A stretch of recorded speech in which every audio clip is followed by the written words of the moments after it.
Welcome back to Focus Today, and wow, it's been a while, and such an honor to have back with us today Gary Bauer, President of American Family Values, formerly in the Reagan White House, formerly with Focus on the Family, formerly a presidential candidate that flips pancakes and falls off of stages. Other than that, he's a wonderful guy. Hi, Gary.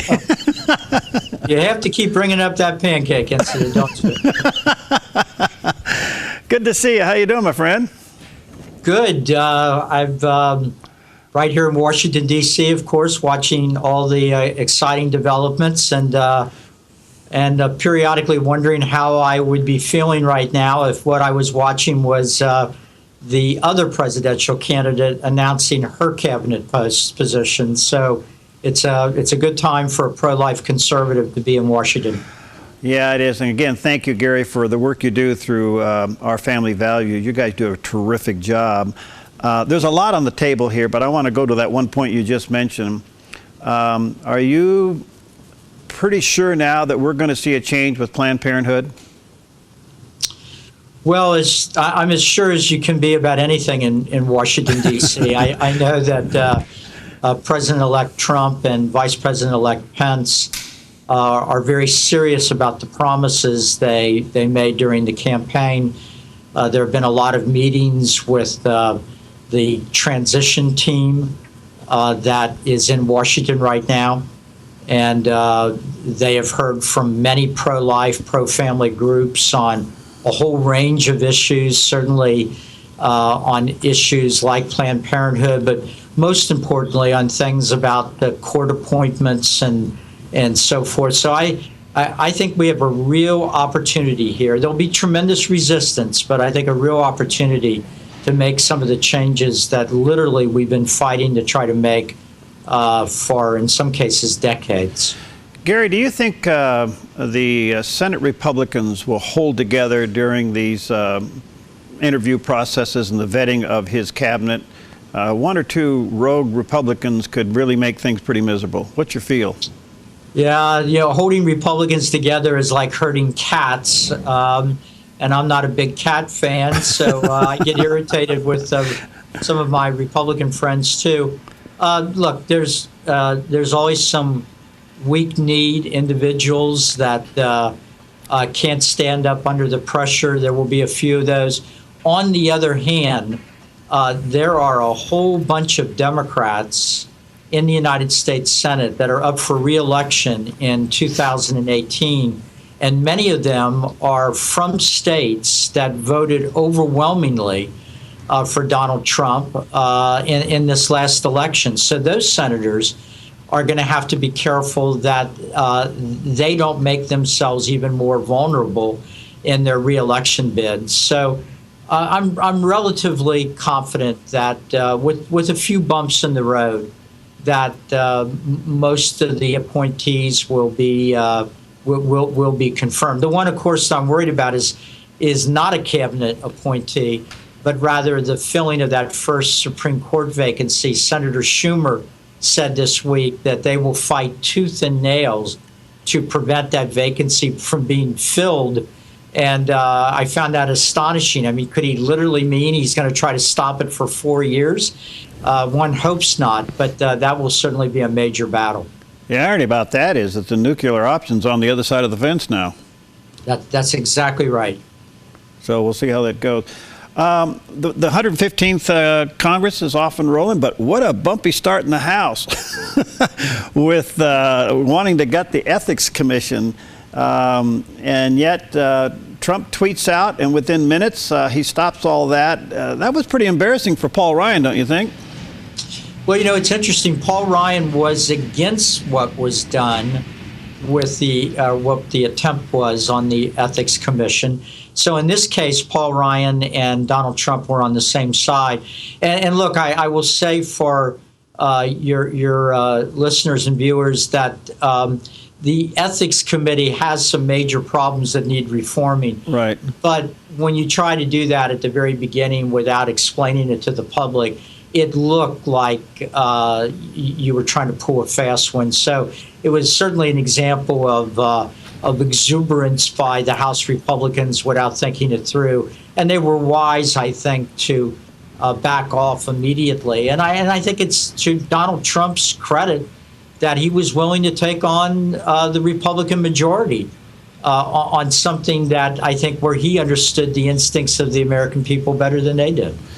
Let's go over to the last-minute move at the UN with the resolution from the Security Council against Israel, basically, you know, abstaining from the vote and the damage that is done.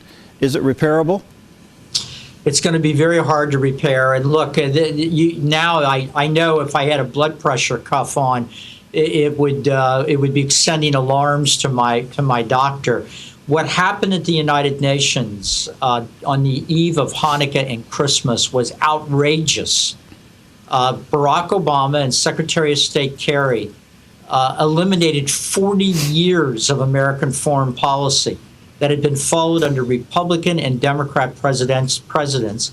And as you probably have already reported, what they did, what the United Nations did, was say that East Jerusalem, half of Jerusalem, as well as Judea and Samaria, are illegal settlements that Jews are not permitted to live in. That's outrageous that the United Nations would do that. It's even worse that the President of the United States did not exercise a veto. So we're going to be fighting on that for probably years to reverse the damage that was done. So one of the things that people are saying we should do is just, all right, bite the bullet. Let's pick up the embassy out of Tel Aviv and move it to Jerusalem. That makes the big statement. You think it'll happen? The president-elect has reiterated that that's his intentions. Legislation has been introduced to help him in that regard. He's nominated a individual to be the U.S. ambassador to Israel that strongly supports moving the embassy. So many presidential candidates have promised to do it. I believe that Donald Trump will actually do it. But even that won't solve the problem, because what has happened here with the United Nations saying that Jews essentially living in East Jerusalem or Judea, Samaria are illegitimate settlers is that it is given the Palestinians and quite frankly anti-Semites all over the world ammunition to boycott Israel, to thwart them in international bodies, to do all sorts of things to make the life of Israelis and the security of the nation of Israel more problematic. And so a lot of work is going to have to be done. Well, there's talk now of sanctions on the countries that voted for this resolution and maybe even withdrawing a major portion of the support of the UN itself. I mean, that could be a huge impact. You agree? I agree completely. Christians United for Israel Action Fund, which is our lobbying group that I head up here in Washington, D.C., is going to work very hard to stop taxpayer subsidies to the United Nations. It is outrageous with the United Nations doing these sorts of things, that even 1 penny of hard-earned money of the American people is going to that organization. We provide over 22% of the United Nations budget, and they regularly give us and Israel the back of their hand. So that's a fight worth having, and we intend to have it in the United States Congress. Yeah, I see it coming. I mean, we could live to see where we're out of it. One wag suggested that you could even boot the United Nations out of Israel, out of the United States. That land that the building's on in New York is prime real estate. And I think it was Charles Krauthammer, the columnist and commentator, who said that maybe that land, maybe the building ought to be condemned, turned into condominiums, and put Trump's name on the building. A big T at the top of that building, huh? Yes. Well, at the same token, it appears that there is a genuine respect between Netanyahu and Trump. I mean, it could be that we see Netanyahu come back to the White House, this time through the front door, and maybe even a state dinner. I think you will see that. And there were some reports earlier this week that Prime Minister Netanyahu might be formally invited to attend the presidential inaugural. Now, that would be a tough decision probably for the Prime Minister to make, because he needs to retain support by those Democrats in Congress that are still pro-Israel. But given some of the shenanigans that have been pulled in the last 8 years and the really hostile attitude of the Obama White House, I'm sure the people of Israel and the Prime Minister are very happy that a new president is coming into office. Interesting. Let me take a quick break here, Gary. We'll come back. Got some more questions. Delighted and honored to have back with us today our good friend Gary Bauer. He's president of the American Values, Our American Values. And let me encourage you to go to ouramericanvalues.org. That's their website. Support what they do. We'll take a quick break. We'll be right back. I'm Paulina Leiser, producer of Focus Today. Thank you for watching this video, and make sure to check our other videos at theDove.us.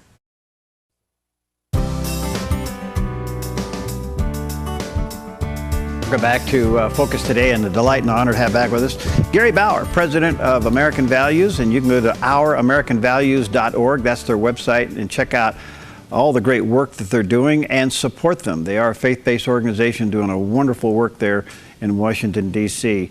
Gary, so what do you think is going to be President Obama's legacy?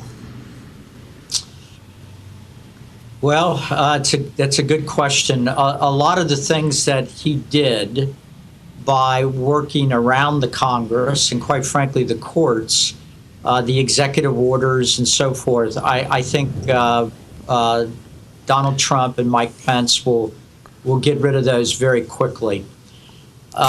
The problem is that there are things he's done that will be very hard to turn around. The decline in our military, for example, and in our standing around the world, where America's friendship and commitment is no longer taken seriously. In the last 8 years, we've alienated a lot of our friends while making concessions to our enemies. And that's a hard thing to turn around. It won't be done overnight. We'll see if Trump, Pence are able to do it. Obamacare, will be hard to get rid of. If for no other reason that anytime you have a benefit that people are getting, they get upset if you're toying with it. And a lot of people that didn't have insurance now have insurance. So it'll be interesting to see how that plays out. And then there's the court appointments that he's made, literally hundreds and hundreds and hundreds of federal judges that are pro-abortion, hostile to religious liberty. Trump and Pence will be able to fill a lot of vacancies, but it will probably take 8 years to reverse all the damage that those left-wing judges will be able to do as long as they remain on the court. So there's a lot of those things that are very difficult, and it remains to be seen how successful we will be. It appears, Gary, that the Democrats are very angry by this election cycle, and one of the things that certainly has proven that is the possibility now of California legislature hiring Eric Holder, the former AG, Attorney General of the United States, to do nothing but to fight Trump. What does that tell you? It speaks volumes. It really does. I mean, look, you've got mayors of cities all over the country trying to come up with ways to continue having so-called sanctuary cities, which basically means that those cities refuse to cooperate with federal law enforcement in tracking down illegal immigrants in the country that have committed crimes. That's outrageous. Imagine if a Republican mayor of some city during a Democrat president said, look, we're declaring, let's say, Oklahoma City, a school prayer zone. Regardless of what the federal government says, we're going to allow school prayer in our public schools. Oh, my goodness, the media would go crazy. There would be screams that you could hear all around the world. The rule of law is being undermined, et cetera, et cetera. But the Democrat mayors feel totally comfortable in saying publicly that they will not obey the law. They will not follow what the law says. So what the state of California is doing in hiring Holder is really very telling about what the other side is willing to do in order to make sure that their agenda is not rolled back. You know, what's interesting about that is that California just hasn't declared bankruptcy, but they're operating in bankruptcy. Can they really afford to do this? No, they can't afford to do it. And, you know, they've been passing laws that in some cases are more suitable for a third world dictatorship than a constitutional republic like the United States. And yet the demographic changes in California have been so pronounced, and so many entrepreneurs and business people have moved out of the state, that it's very hard to see how that state gets back to following any kind of a reasonable set of policies on everything from economics to the environment to values issues. It's been said the one way we could pay off our debt is just give China California in exchange. You know, I have to keep reminding myself that California elected Ronald Reagan twice to be governor, right, and then voted for him twice to be president of the United States. And it's not suddenly that the people of California became liberals or leftists. It's that the demographic makeup of California changed dramatically in the last 3 or 4 decades, which is something that I think people ought to ponder as they try to figure out what our immigration policy in the United States should be. You know, and you're absolutely right, and that's primarily made up of the Bay Area and Southern California. The rest of California seems to be fairly red. Yes, absolutely. So what's the feeling in Washington? You're there. Is it the feeling that we have out here in rural Oregon that it may be a new day and things could turn around? Well, if I could open a window in the studio, there is no window here, but if I could open one, what you would hear off in the distance are the screams of Washington bureaucrats, and about 94% of voters in Washington, D.C. who voted for Hillary Clinton. This city is on tilt. Many bureaucrats are saying that they will do nothing to cooperate with the incoming president. A lot of federal agencies, if you can believe this, are on a rampage hiring new employees because they want to thwart any hiring freeze that Trump-Pence may announce after they take office. I worked for Ronald Reagan all 8 years here in Washington. I was at the Department of Education part of that time. And I can tell you that way back then in the 80s, a lot of government bureaucrats in the Department of Education tried to stop everything that I was doing at the department on behalf of the President of the United States.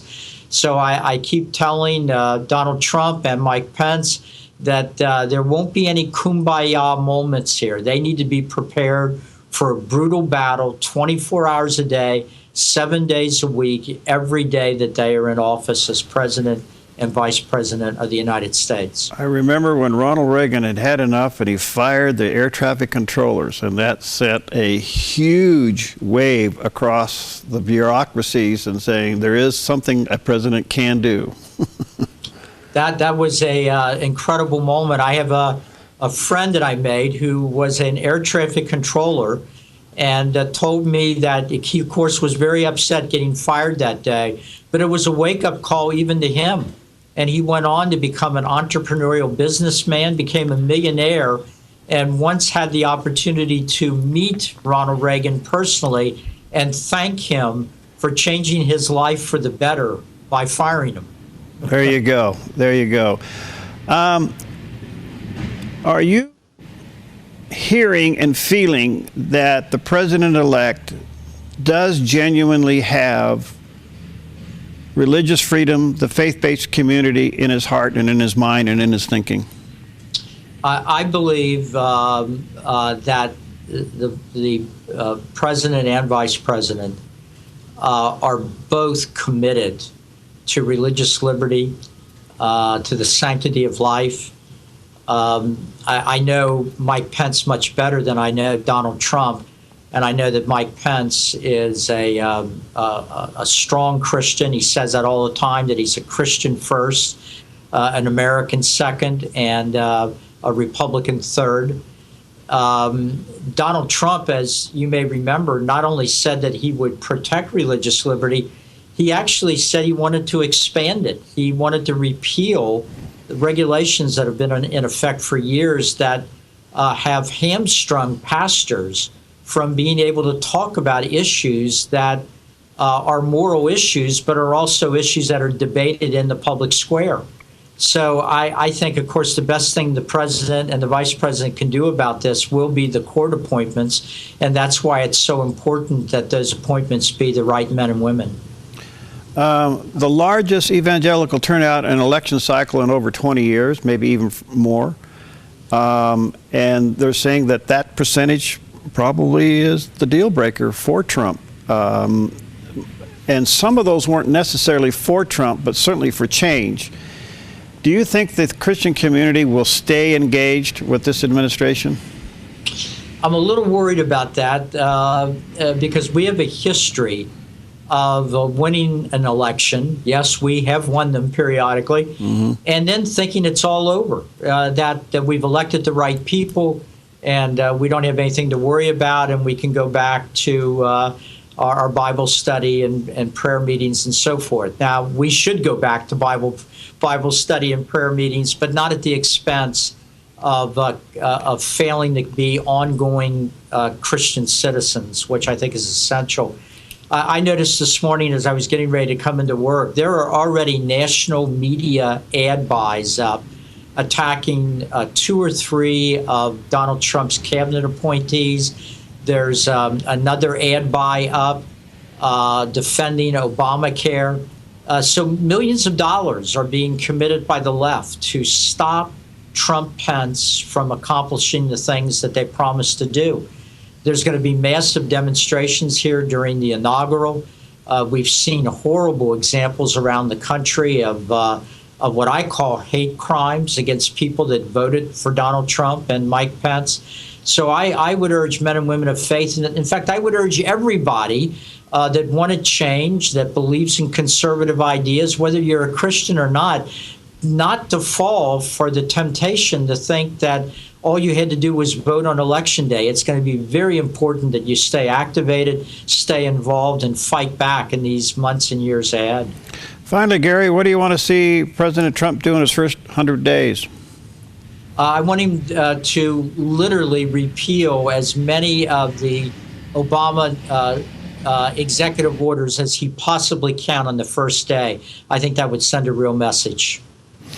It's been said he has to use the tool that everybody's against. He has to use an executive order to unwind executive order. Do you think he'll subordinate to constitutional requirements after that? Well, I think that the new administration wants to follow the Constitution, and they want to go back to the traditional way of doing things. But it would be foolish to go back to the traditional ways of doing things immediately. The first thing you have to do is repair the damage that was done, I think in many cases unconstitutionally, repair that damage, and then go back to the regular rules of order. Can you imagine him standing on that podium coming up in a few days, January 20th, and behind him, I'm glad to see now, George W. Bush, President Bush and his wife Laura there. Of course, Bill and Hillary Clinton will be there. Jimmy Carter will be there, and President Obama will be there. It's suggested that he might pull something out and sign it on the podium right there. I don't know what it would be. Enforce the current laws on immigration or something like that. I mean, it would make a huge statement on his inauguration. It would indeed. And look, I've learned to never say never when it comes to Donald Trump. I wouldn't be surprised if he sends a tweet during the middle of taking the oath of office, which would certainly be unusual. That would be it. Gary, good to see you, my friend. You're an inspiration, a delight. Thank you for the work you do. Our viewers and listeners, go to ouramericanvalues.org. Support Gary and his organization. Thanks, friends. Stay in the fight. We'll talk again soon. Thank you. Great to be with you. All right. Good to see you. All right. Gary Bauer there. Again, ouramericanvalues.org. They do a terrific work. And check it out and support them. We'll see you next time on Focus Today.